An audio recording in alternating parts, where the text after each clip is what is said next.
Wow! Ganyan ang story ng manok kong bantam.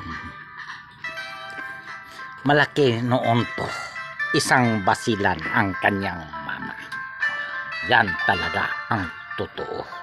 Story ng basilan ng manok ko. Ngayon, nagiging bantam na. Ito ang kanyang ina ay isang basilan. Pinalahian ko ng isang bantam. Ngayon, bantam na siya. Pero hindi pa masyado bantam. Kay may kalakihan at may kahabaan pang mga paa. Ganyan ang story ng aking manok ng bantam. Yan ang totoo ng story ng manok kong bantam.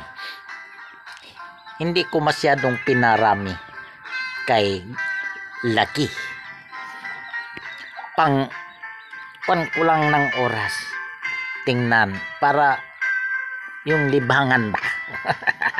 Ganyan talaga.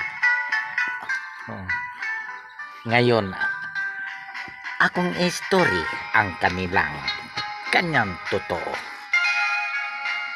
At salamat kung natuwa kayo sa story ng bantam ko. Galing ng malaking lahi ng basilan. Yan ang katotohanan ng story ng bantam. Salamat.